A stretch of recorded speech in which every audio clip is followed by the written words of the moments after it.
Hello friends, ये science का practice set 6 है और आज की भी इस वीडियो में हम इजी टू मॉडरेट लेवल के साइंस को करेंगे और जितने भी ऑप्शन हैं हर किन्हीं को पिक्चर के साथ डायग्राम के साथ डिस्कशन करेंगे ताकि एक क्वेश्चन से मल्टीपल क्वेश्चन सॉल्व कर सकें। तो जो भी फर्स्ट टाइम चैनल पे विजिट किए चैनल को सब्सक्राइब कर लेना, क्योंकि मंडे टू सैटरडे इसी तरह की वीडियो आपको मिलती रहेगी। तो पहला क्वेश्चन है कि इनमें से कौन सा रेडियो एक्टिव तत्व नहीं है।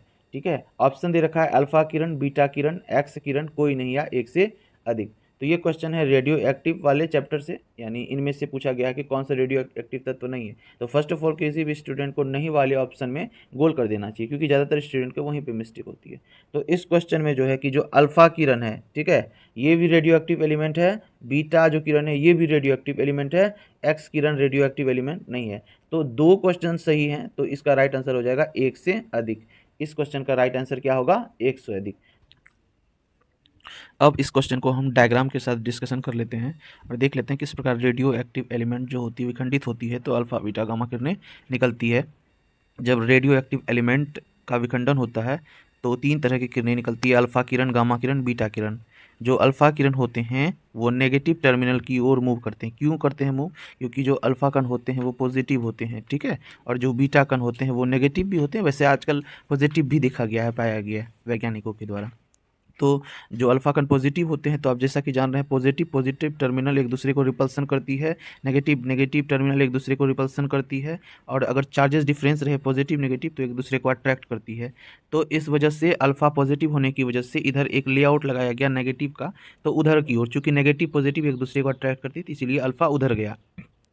इनसे पहले तो ये पता नहीं था कि अल्फा कौन सी चार्जेस है। जब इधर नेगेटिव टर्मिनल लगाया गया और अल्फा कण उधर गया तो समझ गया कि अगर नेगेटिव की ओर पॉजिटिव ही आ सकता है। इसी प्रकार बीटा का भी पता चला पॉजिटिव की ओर आने की वजह से कि बीटा नेगेटिव है। जो गामा किरणें हैं वो न्यूट्रल थे, उनमें किसी तरह की चार्जेस नहीं थी, वो इसीलिए सीधा निकल गए।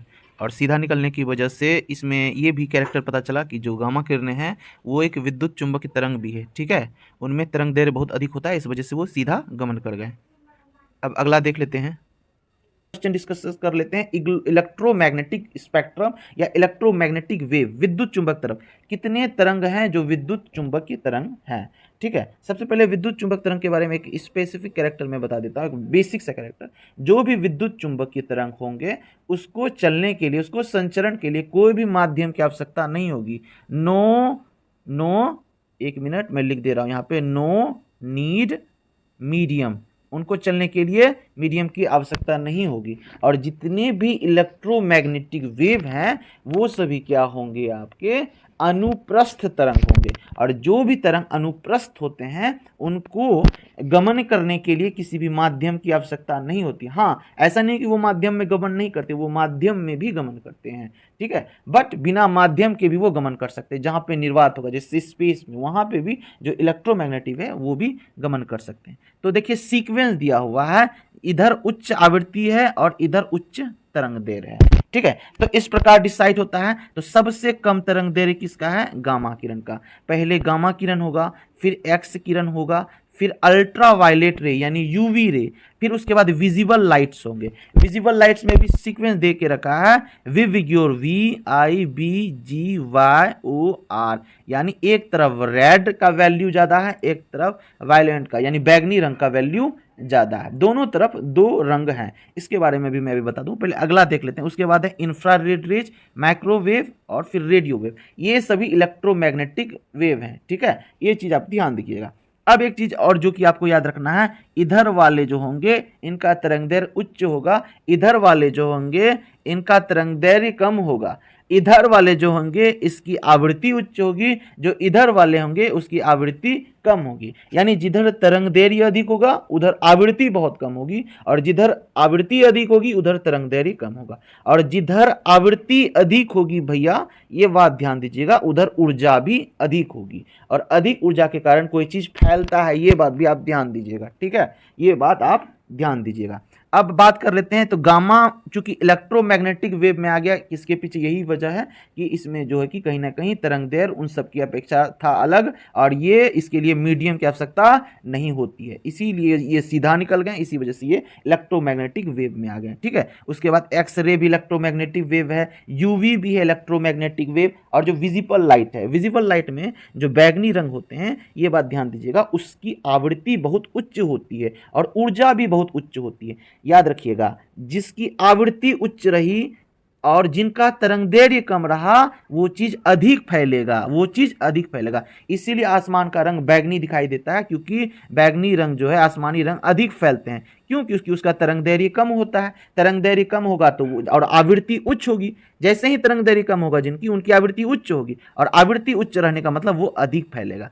ठीक है, और जैसे ही हम इधर बढ़ते चलेंगे, इधर बढ़ते चलेंगे, आवृत्ति घटती जाएगी और तरंगदैर्घ्य बढ़ता चला जाएगा। तो रेड कलर जो होते हैं, इसका तरंगदैर्घ्य बहुत अधिक होता है, और तरंगदैर्घ्य अधिक होता है, इसी वजह से ये ज्यादा दूर तक जाते हैं। इसीलिए जो होते हैं सिग्नल वगैरह में, ट्रेन वगैरह में रेड लाइट का यूज करते हैं, क्योंकि ये फैलते नहीं बल्कि सीधा बहुत दूर तक गमन करते हैं, क्योंकि इसकी तरंगदैर्घ्य अधिक होती है। जिसका तरंगदैर्घ्य अधिक होगा वो दूर तक गमन करेगा। ठीक है, और ये कम फैलने का एक और वजह है कि इसमें ऊर्जा भी कम होती है। ऊर्जा कम होने की क्या वजह है? कि आवृत्ति कम होती है, क्योंकि हमने बताया ना, आवृत्ति इधर अधिक होती है, तो इधर से इधर अगर आएगा तो आवृत्ति कम होते चला जाएगा, और इधर से इधर अगर आएगा तो यानी तरंगदैर्घ्य घटता चला जाएगा। इधर से इधर आएगा तो तरंगदैर्घ्य बढ़ता चला जाएगा, इधर से इधर आने पे तरंगदैर्घ्य घटता चला जाएगा। इतना गजमज हो गया, अब ऐसे समझिए। ठीक है, तो यानी जो ये बैगनी रंग होता है और रेड रंग होता है, इसमें डिफरेंसेस आप समझ गए कि किस वजह से, चूंकि रेड रंग की आवृत्ति जो होती है कम होती है, और आवृत्ति कम रहने की वजह से ये ज़्यादा फैलता नहीं, और तरंगदैर्घ्य उच्च होने की वजह से ये बहुत दूर तक गमन करता है। ठीक है, ये फैलता नहीं ज़्यादा और दूर तक गमन करता है, इसीलिए इनका उपयोग रेड लाइट में करते हैं। ठीक है, तो सबसे अधिक तरंगदैर्घ्य किसका है? रेडियो का, और सबसे कम गामा रे का। सबसे उच्च आवृत्ति है आपका गामा रे का, सबसे कम आवृत्ति है रेडियो वेव का। ये बात ध्यान दीजिए। अब चलते हैं अगले प्रश्न की ओर। अगला प्रश्न है कि ओजोन का क्षय कहलाता है। ऑप्शन दे रखा है, परत पतली होने के कारण, परत मोटी हो जाता है, ओजोन गायब हो जाता है, कोई नहीं है एक से अधिक। यानी अगर ओजोन का क्षय हो रहा है तो इसका रीजन क्या है, मतलब उसको किस प्रकार बोलते हैं कि ओजोन क्षय हो रहा है। क्या ओजोन क्षय होने का मतलब क्या है? परत पतली हो जा रही है ओजोन की, या परत मोटी हो जा रही है, या ओजोन ही गायब हो जा रहा है? क्या ऐसा है कि कभी ओजोन गायब होगा? नहीं होगा, परत पतली मोटी हो सकती है। तो सबसे पहले ओजोन के बारे में समझ लेते हैं, फिर इसका राइट आंसर बताते हैं। जो पृथ्वी होती है उसके चारों ओर एक लेयर बना होता है जिसे ओजोन लेयर कहते हैं, और जो सनलाइट होती है इनसे जो किरणें आती है, इनके साथ यूवी किरण भी आती है। ठीक है, अल्ट्रा वायलेट रे आती है। जो अल्ट्रा वायलेट रेज आती है वो हम इंसानों के लिए काफ़ी हानिकारक है, इनसे स्किन कैंसर और बहुत तरह की बीमारियां होती है। इस वजह से क्या करती है, जो ओजोन होती है वो अल्ट्रा वायलेट रे को सोख लेती है। ठीक है, इस वजह से जो पृथ्वी तक वो नहीं पहुंच पाती पूर्ण रूप में, यहाँ पे ही फिल्टर हो जाती है। तो इस वजह से मनुष्य बचा हुआ है, और हम लोग आजकल CFC का यूज़ कर रहे हैं रेफ्रिजरेटर वगैरह में। अब तो खैर रेफ्रिजरेटर में इसका यूज नहीं होता है, तो AC वगैरह में, एयर कंडीशन वगैरह में होता है। ये क्या कर रहे हैं? ओजोन का क्षय कर रहे हैं। ओजोन का क्षय मतलब ओजोन का लेयर धीरे धीरे पतला होते जा रहा है। ठीक है, पतला होते जा रहा है। ठीक, तो पतला होना ही है ओजोन का क्षय, तो राइट आंसर हो जाएगा कि पतला होने के कारण। चलते हैं अगले प्रश्न की ओर। अगला प्रश्न है कि सड़कों पे गर्मी के दिनों में पानी जैसा दिखना। जो सड़क पे चलते हैं, कभी या तो बहुत सारे लोग कहते हैं लू चल रही है या कुछ भी, कभी लगता है ना कि सड़क पे मोबिल गिरा हुआ है, पानी गिरा हुआ है, तो वो जो जैसा दिखता है उसका कारण क्या है? पूर्ण आंतरिक परावर्तन, अपवर्तन, परावर्तन, कोई नहीं, या एक से अधिक। आप अगर क्वेश्चन को अच्छे से समझ जाएंगे ना तो आप आंसर आराम से दे देंगे। ठीक है, तो इस क्वेश्चन का राइट हो जाएगा आंसर पूर्ण आंतरिक परावर्तन। अब पूर्ण आंतरिक परावर्तन को समझने से पहले थोड़ा सा अपवर्तन समझ लेते हैं, यानी रिफ्रैक्शन। ठीक है, क्योंकि परावर्तन इजी है, आप जानते ही होंगे, रिफ्रैक्शन भी इजी है, लेकिन एक बार पूर्ण आंतरिक परावर्तन समझने से पहले ये समझ लेते हैं। जो रिफ्रैक्शन है यानी अपवर्तन जो है, अपवर्तन में क्या होते हैं? कोई भी लाइट जो एक माध्यम से दूसरे माध्यम जाती है। ठीक है, अगर एक माध्यम से दूसरे माध्यम में जाने वाली बात होगी तो वहां पे दो तरह की मीडियम होगी, एक मीडियम रेयर हो सकते हैं, एक मीडियम डेंसर हो सकते हैं। ठीक है, तो कंडीशन ये है कि अगर denser medium to rare medium light जा रही है तो क्या होते हैं? लाइट जो आपतित किरण होती है, ये है आपतित किरण। ठीक है, तो रिफ्रैक्शन, रिफ्रैक्टिव रे है ये इंग्लिश में बोले तो। ये क्या होते हैं? अभिलंब। ये है अभिलंब, अभिलंब से दूर जाएगी अगर denser medium to rare medium को आए लाइट।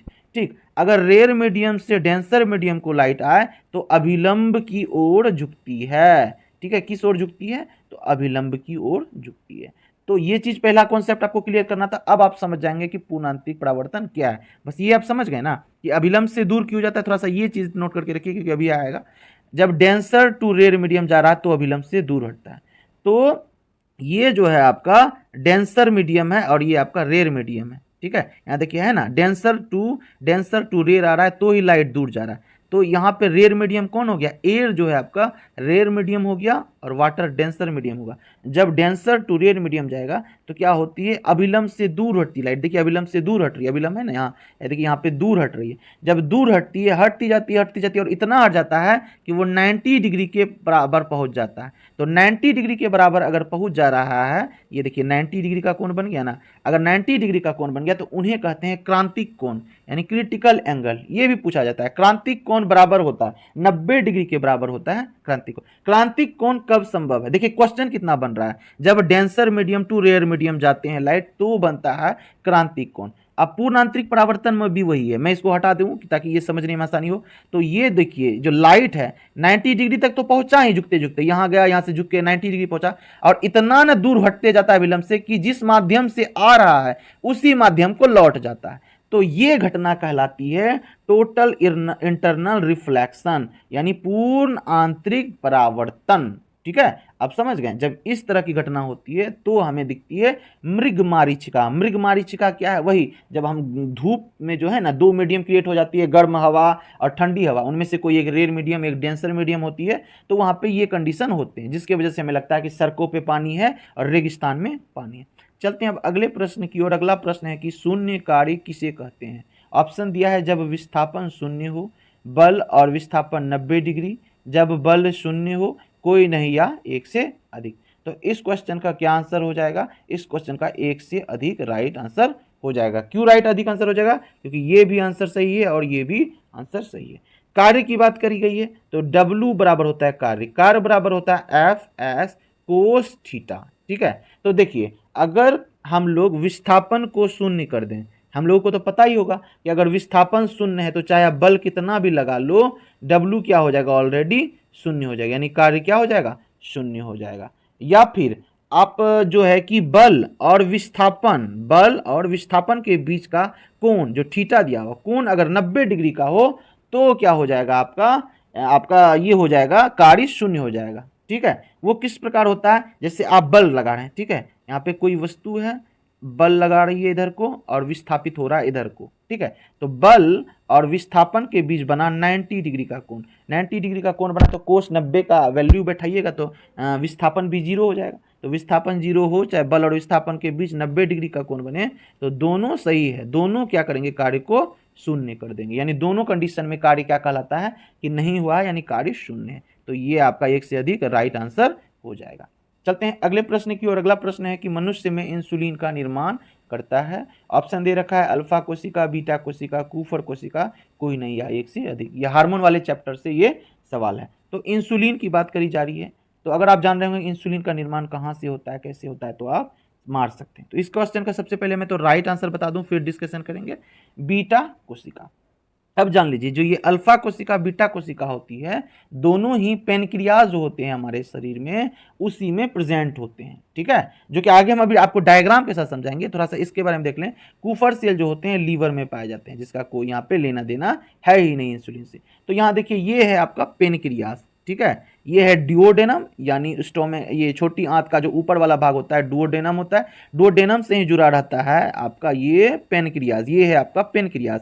पेनक्रियाज में आइसलेट्स ऑफ लंगरहैंस होते हैं, ये है ना, ये आइसलेट्स ऑफ लंगरहैंस है। इसी में आपके दो तरह के कोशिका मिलती है, ऐसे तीन तरह के कोशिका में बोल सकते हैं, बीटा सेल, अल्फा सेल और गामा सेल। जो बीटा सेल होते हैं ना वो क्या करते हैं? वो इंसुलिन को सेक्रेट करते हैं। ठीक है, वो इंसुलिन फिर क्या करते हैं? मधुमेह को कंट्रोल में रखते हैं। अगर इंसुलिन की कमी हो जाती है तो मधुमेह नामक रोग हो जाता है। तो सबसे पहला क्वेश्चन क्या बना? बीटा सेल, अल्फा सेल और गामा डेल्टा सेल कहाँ पे होते हैं प्रेजेंट? तो पेनक्रियाज में होते हैं। और बीटा सेल से इंसुलिन का निर्माण होता है और इंसुलिन की कमी से मधुमेह नामक रोग होता है। अल्फा सेल जो होते हैं ये ग्लूकागोन को रिलीज करते हैं, ग्लूकागोन को बनाते हैं। ठीक है, ठीक। उसके बाद डेल्टा सेल जो इन दोनों को ही रेगुलेट करने का काम करते हैं। ठीक है, इस प्रकार बन गए हमें 3 से 4 क्वेश्चन। चलते हैं अगले प्रश्न की ओर। अगला प्रश्न है कि ग्लाइकोसिस होता है।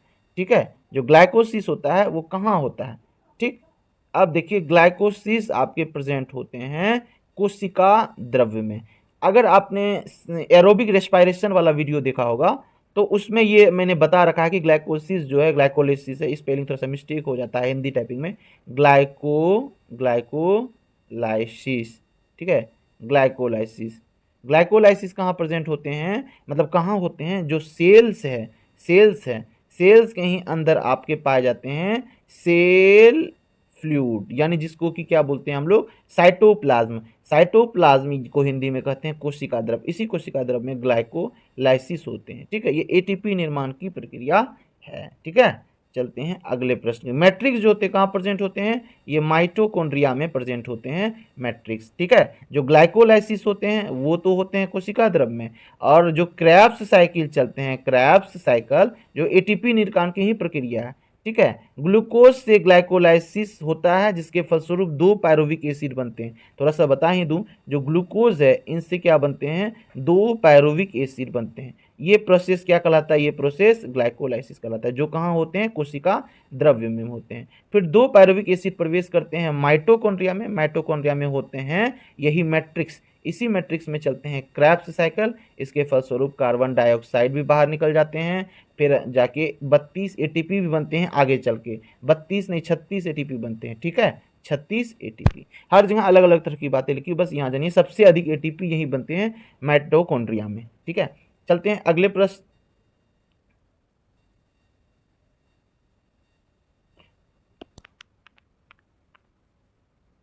उल्टी लगी जा काटी दो। चलते हैं अब अगले प्रश्न की ओर। अगला प्रश्न है कि 2 हड्डियों का आपस में जोड़ने का काम करता है।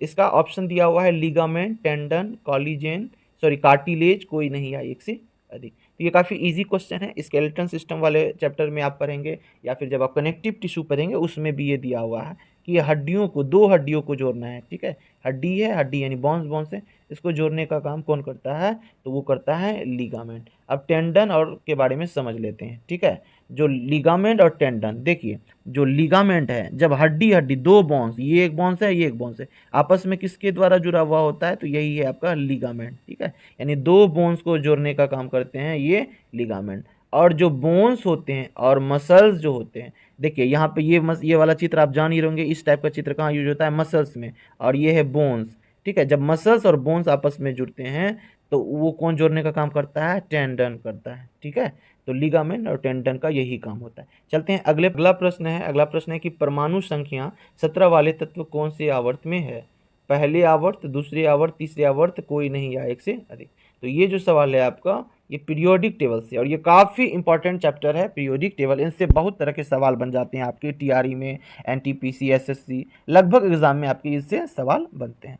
तो परमाणु संख्या 17 वाले, अगर आपको एलिमेंट का नाम याद है तो भी आप बना सकते हैं। ठीक है, तो परमाणु संख्या 17 वाले तत्व को कौन से आवर्त में आते हैं।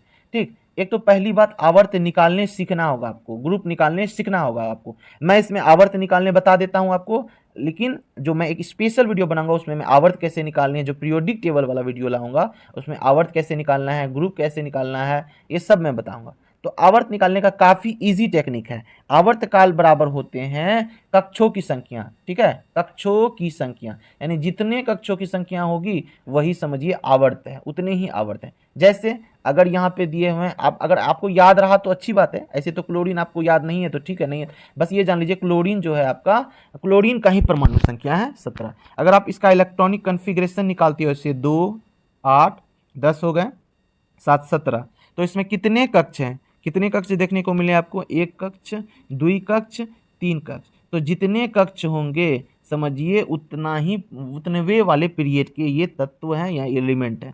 तो 3 है ना, 1, 2, 3 कक्ष है, तो इसका राइट आंसर हो जाएगा 3। ठीक है, आप इनको चेक भी कर सकते हैं। ये देखिए यहाँ पे ये रहा पीरियोडिक टेबल, पीरियोडिक टेबल में जो इस प्रकार लाइन दिए हुए हैं ये है आपका ग्रुप, और इस प्रकार जो जा रहे हैं इनको बोलते हैं पीरियड। तो पीरियड 7 है, ग्रुप 18 है। आप गिनती भी कर सकते हैं। ठीक है, अब देखिए जो 17 है यहाँ पे है 17 नंबर, मैं इसको जूम करके दिखा दूँ आपको, ये रहा 17 17। ठीक है, 17 क्लोरीन है और पीरियड को भी आप देख सकते हैं। पीरियड यहाँ पे देखिए, ये है आपका पहला पीरियड, दूसरा पीरियड और क्लोरीन है आपका तीसरा पीरियड में। सही निकाला ना? इसी प्रकार निकलता है पीरियड। आप क्या करिएगा, इलेक्ट्रॉनिक कॉन्फ़िगरेशन निकालिएगा और उनको गिन लीजिएगा कितने कक्ष निकले, बस उस प्रकार आपका हो जाएगा ये। अब चलते हैं अगले प्रश्न की ओर। ये अगला प्रश्न थोड़ा सा मॉडरेट लेवल का है कि किसी तत्व के एक बीटा कण बाहर आ जाए तो क्या होगा। कण आ जाए तो क्या होगा, तो इसका ऑप्शन दे रखा है कि द्रव्यमान संख्या में 1 की वृद्धि होगी, द्रव्यमान संख्या में 2 की वृद्धि होगी, द्रव्यमान संख्या में 4 की वृद्धि होगी, कोई नहीं या 1 से अधिक। ये भी रेडियो एक्टिव चैप्टर का ही पार्ट है। ठीक है, तो आपको इसका राइट आंसर देना है।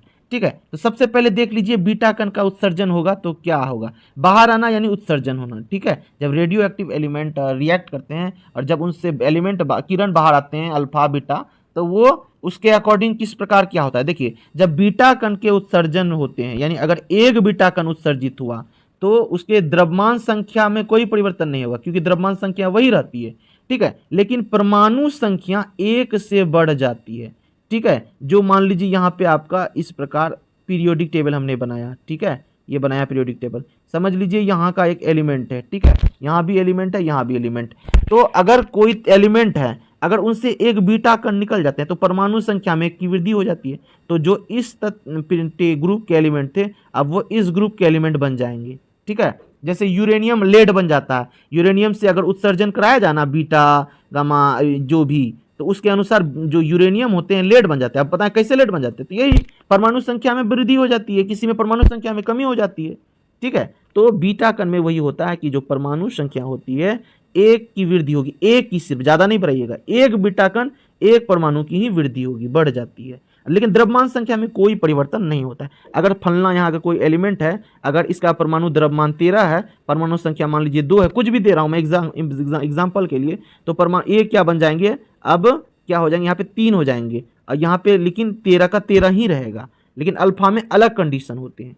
ठीक है, तो अभी बीटा का सवाल था इसलिए बीटा के बारे में हमने बताया। चलते हैं अब अगले प्रश्न की ओर। तो इसका राइट आंसर क्या हो जाएगा आपका, द्रव्यमान संख्या में 1 की वृद्धि होती है, द्रव्यमान संख्या में 2 की वृद्धि होती है। दोनों गलत है क्योंकि द्रव्यमान नहीं बदल रहा है।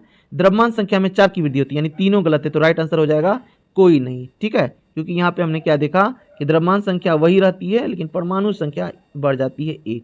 चलते हैं अगले प्रश्न की ओर। अगला प्रश्न है कि आग को बुझाने में प्रयोग किया जाता है, किस चीज़ का प्रयोग किया जाता है, कार्बन टेट्राक्लोराइड ऑप्शन में दे रखा है, जो है कि मिथाइल टेट्राक्लोराइड दे रखा है, सोडियम हाइड्रोक्साइड दे रखा है, कोई नहीं या 1 से अधिक दे रखा है। तो इस क्वेश्चन का राइट आंसर हो जाएगा आपका कार्बन टेट्राक्लोराइड। जो आग लगती है उसको बुझाने के लिए कार्बन टेट्राक्लोराइड का उपयोग किया जाता है। कार्बन टेट्राक्लोराइड में कितने सिग्मा कितने पाए होते हैं, chloride chloride chloride chloride 4 sigma होते हैं। ठीक है, 4 सिग्मा होते हैं। अब ये क्या है, ये जो दे रखा ये आपका क्लोरोफॉर्म है, क्लोरोफॉर्म का ये फॉर्मूला है CH Cl3 CH Cl3। ठीक है, Cl नीचे भी Cl, ये है आपका क्लोरोफॉर्म। और ये जब वायु के साथ रिएक्ट करता है तो फोस्जीन नामक जहरीली गैस बनाता है जो मानव के लिए बहुत ही ज़्यादा हानिकारक होते हैं। और ये है सोडियम हाइड्रोक्साइड, इसका उपयोग ब्लीचिंग पाउडर, बेकिंग पाउडर, इन सब चीज़ों के इस्तेमाल में किया जाता है। तो ये आखिरी प्रश्न था। और अगर इस तरह की सीरीज अच्छी लग रही है आपको तो आप वीडियो को लाइक और कमेंट में अपना रिव्यू जरूर बताइए कि कैसा रहा, थोड़ा और बढ़ाना है या फिर कम कर देना है डिस्कशन को। ठीक है, और हाँ, जो भी चैनल पर नए हो चैनल को सब्सक्राइब जरूर कर लेना, इतना कर लेना आप लोग।